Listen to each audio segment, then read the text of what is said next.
But ಅದೇ ಇಲ್ಲ ಒಂದ್ ಕಡೆ ಅಂದ್ರೆ ಗೊತ್ತಲ್ಲ ನಿಮ್ಮ ಫ್ಯಾನ್ಸ್ ಅವ್ರು ಹೇಳ್ತಿರೋದು ಅಂದ್ರೆ ತುಂಬಾ ಡಿಗ್ನಿಫೈಡ್ ಆಗಿದ್ರು, ಎಲ್ಲಿ ಸುಮ್ನೆ ಕಿರಿಕಿರಿ ಅವ್ರ ಏನ್ ಮಾಡ್ತಿರ್ಲಿಲ್ಲ. ಜೊತೆಗೆ ಬ್ಯಾಕ್ ಸ್ಟ್ಯಾಬಿಂಗ್ ಆದಾಗ ಕೂಡ ಅದಕ್ಕೆ ಸರಿಯಾಗಿ ವಾಯ್ಸ್ ರೈಸ್ ಮಾಡ್ಲಿಲ್ಲ. ಅಂದ್ರೆ ಆ ಟೈಮಿಗೆ ಮಾಡ್ತಾ ಇದ್ರು, ಆಮೇಲೆ ಸುಮ್ನೆ ಸೈಲೆಂಟ್ ಆಗ್ಬಿಡ್ತಿದ್ರು. ಬಹುಶಃ ಅದನ್ನ ಇನ್ನೊಂದ್ ಸ್ವಲ್ಪ ಎಕ್ಸ್ಟೆಂಡ್ ಮಾಡಿರ್ತಿದ್ರೆ ಅವಾಗ ಸ್ವಲ್ಪ ಏನೋ ಒಂದು ಕಂಟೆಂಟ್ ಸಿಕ್ಕಿರೋದು ಅಥವಾ ಸ್ಕ್ರೀನ್ ಸ್ಪೇಸ್ ಅಂತ ಸಿಕ್ಕಿರೋದು, ಅವಾಗ ಸ್ವಲ್ಪ ಜನಗಳಿಗೆ ನೋಡೋದಕ್ಕೆ ಸ್ವಲ್ಪ ಕುತೂಹಲಕಾರಿ ಅನ್ನಿಸ್ತಾ ಇತ್ತು. ಈಗ ಫಾರ್ ಎಕ್ಸಾಂಪಲ್ ಚೈತ್ರ ಅವರು ಒಂದು ನಾಮಿನೇಷನ್ ಇಂದ ಅವರು ನಿಮ್ಮ ಹತ್ರ ಬೇಡ್ಕೊಂಡು ಅವ್ರ ನಾಮಿನೇಷನ್ ಇಂದ ಪಾರಾಗ್ತಾರೆ.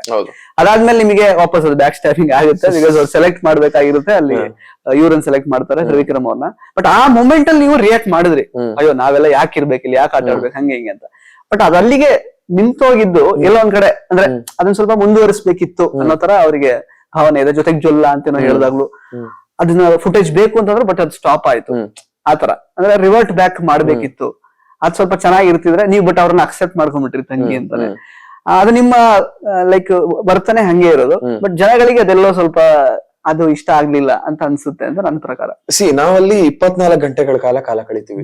ನಾನು ರಿಯಾಕ್ಟ್ ಮಾಡ್ಕೊಂಡೆ ಆ ಮೊಮೆಂಟ್ ರಿಯಾಕ್ಟ್ ಮಾಡಿದೆ. ಹೌದು, ಆ ಮೊಮೆಂಟ್ ನನ್ಗೆ ಆ ರಿಯಾಕ್ಷನ್ ಬೇಕಿತ್ತು, ನನ್ಗೆ ಫ್ರಸ್ಟ್ರೇಷನ್ ಇತ್ತು, ಹೊರಗಡೆ ಹಾಕ್ಲೇಬೇಕಾಗಿತ್ತು, ನನಗೆ ತುಂಬಾ ಅನ್ಫೇರ್ ಅನಿಸ್ತಾ ಇತ್ತು.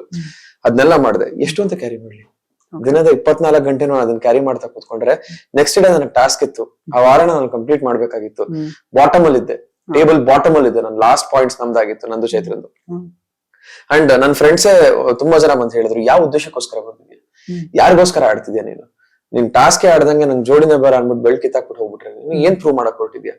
ಸೊ ಇದೆಲ್ಲ ಮನ್ಸಿಗೆ ತಗೊಳಕ್, ಹೌದು ಆಟ ಆಡ್ಬೇಕಲ್ವಾ, ಆಟ ಮುಖ್ಯ ಅಲ್ವಾ, ಆಟ ಕಂಟಿನ್ಯೂ ಮಾಡೋಣ, ಆಟ ಮುಗ್ಸೋಣ, ಆಮೇಲೆ ನೋಡ್ಕೋಣ. ಅದಕ್ಕೆ ಅಂತ ಒಂದು ವೇದಿಕೆ ಬರುತ್ತೆ, ನಾಮಿನೇಷನ್ಸ್ ಅಂತ ಬರುತ್ತೆ, ಕಳಪೆ ಅಂತ ಬರುತ್ತೆ, ಅಲ್ಲಿ ಮಾತಾಡೋಣ. ಅಲ್ಲಿ ನನಗನ್ಸಿದ್ದನ್ನು ನಾನು ಹೇಳೋಣ ಅನ್ಬಿಟ್ಟು ಆ ಜಗಳ ನನಗೆ ಎಂಡ್ ಮಾಡಿದೆ. ನನ್ನ ಆಟ ನಾನು ಬಾಟಮ್ ಅಲ್ಲಿ ಇದ್ದು ಟಾಪ್ 3 ಬಂದೆ.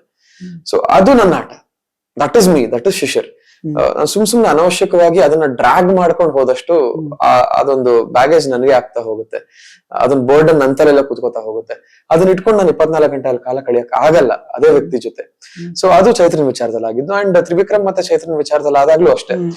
ಹೌದು, ಅಲ್ಲಿ ನನಗೆ ತುಂಬಾ ಅನ್ಫೇರ್ ಅನ್ನಿಸ್ತು. ಇವ್ರಿಬ್ರು ಮಧ್ಯದಲ್ಲಿ ನಾನೆಲ್ಲಿ ಬಂದೆ, ನಾನು ಈ ವರ್ಡ್ಸ್ ಗಳು ಏನಕ್ಕೆ ಬರಕ್ ಶುರುವಾಯ್ತು, ಇದೆಲ್ಲ ಅವಶ್ಯಕತೆ ಇರ್ಲಿಲ್ವಲ್ಲ ಅಂತ ಆ ಮೂಮೆಂಟ್ ಅಲ್ಲಿ. ಹೌದು, ನಾನು ತುಂಬಾ ಫ್ರಸ್ಟ್ರೇಟ್ ಆದೆ, ತುಂಬಾ ರಿಯಾಕ್ಟ್ ಮಾಡಿದೆ.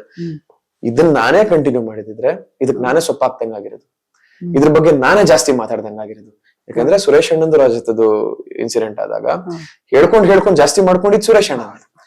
ಸೊ ಅದ್ರ ಅವಶ್ಯಕತೆ ನನಗಿರ್ಲಿಲ್ಲ. ಯಾಕಂದ್ರೆ ಯಾರೋ ಏನೋ ಹೇಳಿದ್ರು ಅಂತ ಅದನ್ನ ನಾನಾಗಿ ಅದನ್ನ ಮನ್ಸಲ್ಲಿ ಇಟ್ಕೊಂಡು ಕ್ಯಾರಿ ಮಾಡ್ಕೊಂಡು ಹೋದ್ರೆ ಅದ್ ನನ್ನ ಆಟಕ್ಕೆ ತೊಂದ್ರೆ ಆಗುತ್ತೆ. ಅವತ್ತಿನ ರಾತ್ರಿ ನನ್ನ ಫ್ರಸ್ಟ್ರೇಷನ್ ನಾನು ತೀರಿಸ್ಕೊಂಡೆ, ವಿಕ್ರಮ್ ಹತ್ರ ಮಾತಾಡಿದೆ, ನಿಮ್ಮಿಬ್ಬರ ಜಗಳದಲ್ಲಿ ನಾನ್ ಬರೋ ಅವಶ್ಯಕತೆ ಏನಿತ್ತು ಅಂತ ಕೇಳಿದೆ, ಅದೆಲ್ಲ ಅಲ್ಲಿ ಸಾಲ್ವ್ ಆಯ್ತು. ನೆಕ್ಸ್ಟ್ ಡೇ ನಾನು ಫ್ರೆಶ್ ಆಗಿ ಶುರು ಮಾಡ್ಬೇಕು, ಇದು ಯಾವುದನ್ನು ತಲೆಯಲ್ಲಿ ಇಟ್ಕೊಳ್ಳದೆ ನನ್ನ ದಿನಾನ ಫ್ರೆಶ್ ಆಗಿ ಶುರು ಮಾಡಿ ಆಟನ ಮತ್ತೆ ಫ್ರೆಶ್ ಆಗಿ ಶುರು ಮಾಡ್ಬೇಕು ಅಂತಾನೆ ಇಟ್ಕೊಂಡು ಶುರು ಮಾಡಿದಂತ ಆಟ ಅದು. ನನಗೆ ಯಾವತ್ತು ಬರ್ಡನ್ಸ್ ನ ಬ್ಯಾಗೇಜಸ್ ನ ಕ್ಯಾರಿ ಮಾಡಕ್ ಬರಲ್ಲ. ಅಂಡ್ ಬಿಗ್ ಬಾಸ್ ಅಂದ್ರೇನೆ ಆಟ, ಮೂವ್ ಆನ್, ಪ್ಲೇ ಆನ್, ಇದೇ ಆಟ. ಸೊ ಇದನ್ನ ನಾನು ತುಂಬಾ ಚೆನ್ನಾಗಿ ರಿಯಲ್ ಲೈಫ್ ಅಲ್ಲಿ ಕೂಡ ಶಿಶಿರ್ ಅದೇ ತರ. ಹೌದು, ನಾನು ತುಂಬಾ ಕೇರ್ಲೆಸ್ ವ್ಯಕ್ತಿತ್ವ.